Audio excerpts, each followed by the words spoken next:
लगातार खींचतान के बाद आखिरकार नगर परिषद सुजानपुर पर कांग्रेस ने कब्जा कर ही लिया। नगर परिषद सुजानपुर में अध्यक्ष और उपाध्यक्ष के चुनाव कराए गए, जिसमें कांग्रेस ने उलटफेर करते हुए अध्यक्ष पद पर कब्जा कर लिया, तो वहीं उपाध्यक्ष पद पर पवन कुमार ने जीत हासिल की। बता दें कि सुजानपुर नगर परिषद में 4 कांग्रेस और 4 बीजेपी समर्थित और एक निर्दलीय उम्मीदवार जीता था। बाद में निर्दलीय पवन कुमार ने भाजपा का दामन थामकर नगर परिषद में पूर्ण बहुमत दे दिया था, लेकिन बुधवार को हुए अध्यक्ष पद के चुनाव में वार्ड नंबर 8 से कांग्रेस समर्थित बीना धीमान ने कब्जा जमाया। बीना धीमान ने कहा कि सुजानपुर का विकास करवाना उनकी प्राथमिकता रहेगी और विधायक राजेंद्र राणा के समर्थन विकास को गति प्रदान की जाएगी। मैं तो पहले उन लोगों का धन्यवाद करती हूँ जिन्होंने मुझे इस लक्ष्य पे पहुँचाया है, और मेरा एक ही लक्ष्य होगा कि मैं सारे सुजानपुर शहर का विकास करूँगी और रल मिल के हम सभी काम करेंगे। और मेरे साथ राणा जी का हाथ मेरे ऊपर हाथ है, उनकी दया से मैं सब काम करूँगी।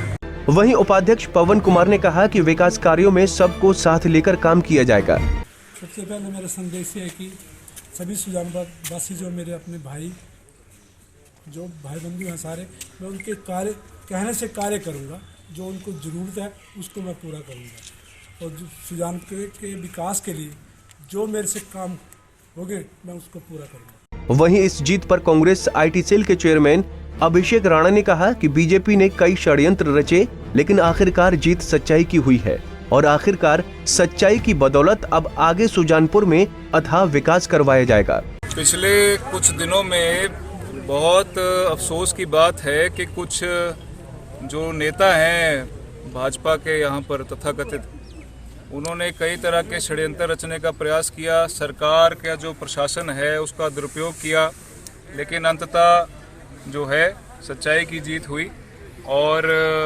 प्रधान जो है वो कांग्रेस पार्टी के बने। राणा जी के नेतृत्व में कमेटी बनी और हमें पूर्ण विश्वास है कि उनके नेतृत्व में आगे जिस प्रकार से लगातार सुजानपुर के अंदर विकास कार्य हुए हैं और आने वाले समय में और बेहतर तरीके से होंगे।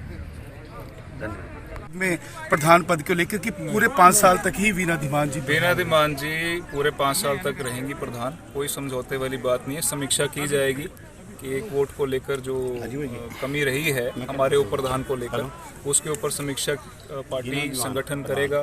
प्रधान जी यहाँ पर हैं और आगे इसकी रिपोर्ट भेजी जाएगी, लेकिन फिलहाल मैं इतना कहना चाहूँगा कि प्रधान कांग्रेस पार्टी का बना है। ये कोई सौदेबाजी हुई है कि जिसे 5 लोगों को समर्थन दिया कांग्रेस के प्रत्याशी को और 4 मिले हैं कांग्रेस के प्रत्याशी को, तो ये क्या गड़बड़ झाला है? देखिए, ऐसा है कि मैंने जैसे कहा शुरुआत में, पिछले कुछ दिनों में जो हमारे बाकी पार्षद हैं सब पर प्रयास सरकार की ओर से किया गया। भारतीय जनता पार्टी के जो तथाकथित हैं नेता, उनकी ओर से किया गया, दबाव बनाने का प्रयास किया।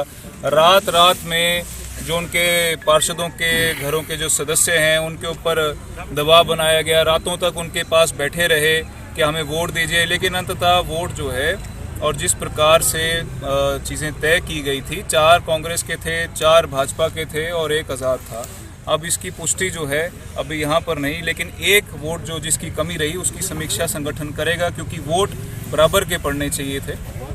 उसके ऊपर हम लोग समीक्षा करेंगे। लेकिन वर्तमान में जो स्थिति रही, सरकार का जो दबाव रहा, भारतीय जनता पार्टी के जो तथाकथित नेता हैं उनका दबाव रहा, फिर भी अंततः सच्चाई की जीत हुई और राणा जी के नेतृत्व में जो है प्रधान कमेटी का बना है। इसमें कोई सौदेबाजी वाली बात नहीं है। जो कमी रही है उसकी समीक्षा करेंगे और आने वाले समय संगठन उसका संज्ञान लेगा। काफी खींचतान के बाद आखिर अध्यक्ष उपाध्यक्ष पद के लिए फैसला हो ही गया, लेकिन अब देखना ये होगा कि अब नगर परिषद में विकास किस कदर होगा।